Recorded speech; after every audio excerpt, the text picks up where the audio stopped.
So hello, Minnesota too. What a pleasure, what an honor to be with you guys. This is a little bit of a homecoming for me. My grandfather was a member of the Minnesota State Legislature, and I went to the state capitol today, and I saw where he sat, and took some pictures of it and everything. And so, yeah, and I was just in Northfield, and now I'm here, and I don't need to tell you guys about the importance of this election. You guys obviously understand it. I want to salute you. I want to praise you for being a stalwart and a soldier for American democracy, because democracy is on the ballot, and we know that, and freedom is on the ballot, and justice is on the ballot, and progress is on the ballot, all of it. And we've been through some tough times together, but we're going to make it through, right? We're going to make it through.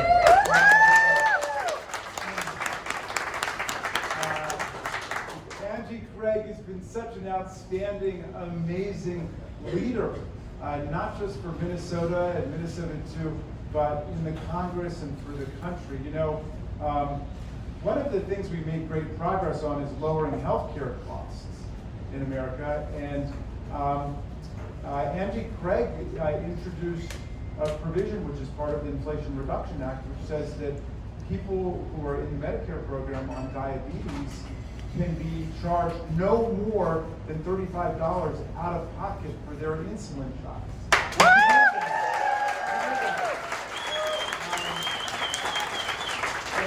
And we're limiting to $2,000 a year what anybody in the Medicare program can have to be forced to pay for their prescription drugs. That's huge. And you know what? And we're saving billions of dollars at the same time. And so people have been asking, well, how can you be giving people this remarkable benefit, but you're saving money? Well, very, very simple. We reversed a nasty piece of Republican special interest legislation that was slipped in the middle of the night by Billy Townsend, a Republican representative from Louisiana, who's chair of the Energy and Commerce Committee, which said the government cannot negotiate for lower prescription drug prices with Big Pharma, and after fighting against that for 10 years in this Congress, we got it done. We reversed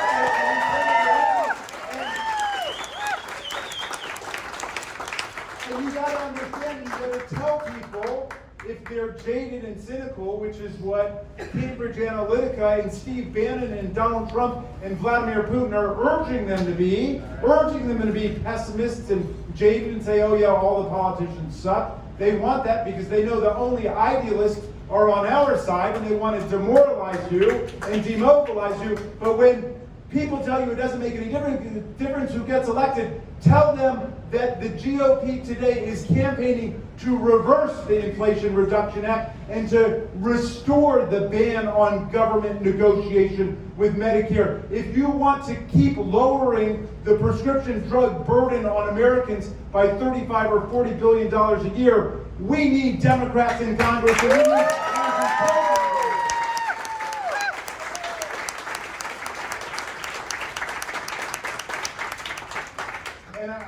I want to say, because I've been, Angie's been getting stuff done for us in the healthcare front. I've been working on democracy.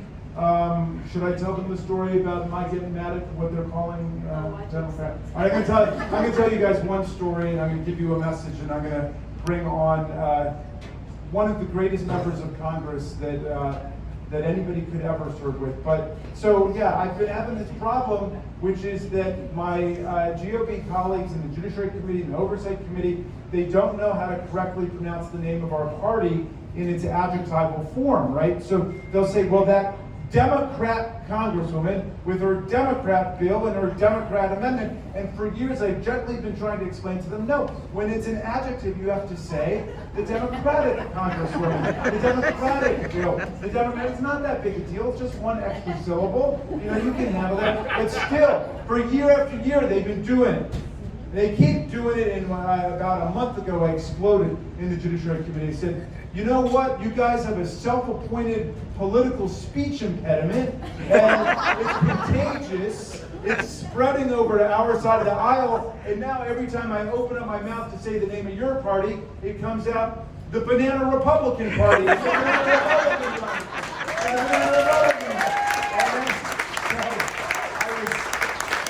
I was very proud of myself, of course, and I went home and I told my wife what I'd done, and she said, that was an extremely immature response. And so I had to come up with something new, but luckily I was finishing reading this book by H.W. Brand about Franklin D. Roosevelt called Traitor to His Class, which I recommend very highly to you. But in it, I noticed something remarkable, which is that Roosevelt did not call our party the Democratic Party, much less the Democrat Party. You know what he called us? He called us the democracy.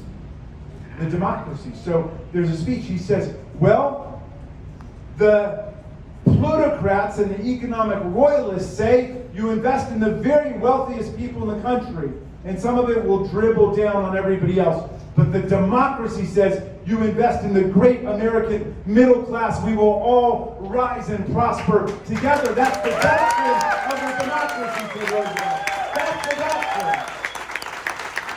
And my friends, today we are the democracy. We are the party of democracy.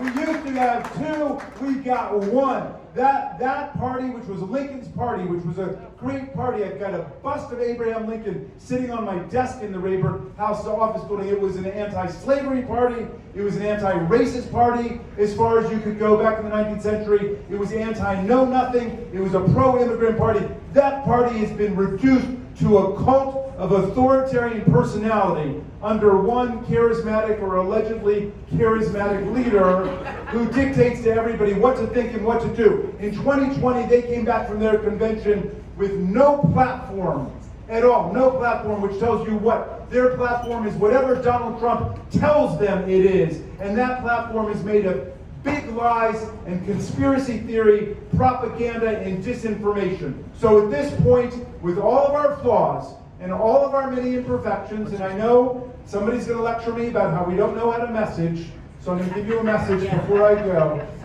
Even with all of it, we are the party of democracy in America. That's who we are. We are the party of democracy.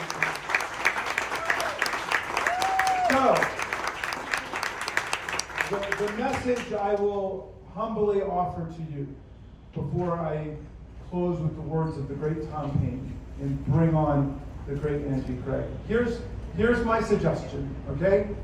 Tell the young people of Minnesota, tell your children, tell your grandchildren, tell your brothers and sisters, very simple. Everything you need to know about voting is everything you need to know about driving. If you want to go forward, you put it in D. You want to go backwards, you put it in R. How simple is that? All right, I'll leave you. I love Angie Craig so much. I would go anywhere for her in the country, but it's a special delight to be here in beautiful Minnesota too. For Angie Craig. She's a fighter for you guys every day in Minnesota. She thinks about her constituents every single day. But anyway, I'm going to leave you with the words of the great Tom Paine, he wrote this pamphlet in 1776 called The Crisis. Very difficult time. The people were saying at the time of the Revolution, you can't beat the kings and the queens and the nobles and the lords. You can't beat the merger of church and state. You need an established religion. You can't beat the monarchs and the dictators. Because for most of history, people lived under tyrants like Vladimir Putin and kleptocrats like Donald Trump. For most of history, people have lived without democracy and freedom, and they were trying to create a new society on a new principle. So anyway, he wrote this pamphlet called The Crisis, and I'm going to update the language a little bit at instructions of Nancy Pelosi, who said, Paine wouldn't mind because he was a feminist, and that he was. And so, but he said, these are the times that try men and women's souls. The summer soldier and the sunshine patriot will shrink at this moment from the service of their cause and their country. But everyone that stands with us now will win the love and the favor and the affection of every man and every woman for all time. Tyranny, like hell, is not easily conquered, but we have this saving consolation. The more difficult the struggle, the more glorious in the end will be our victory. Let's make that victory ours with Angie Craig in Minnesota.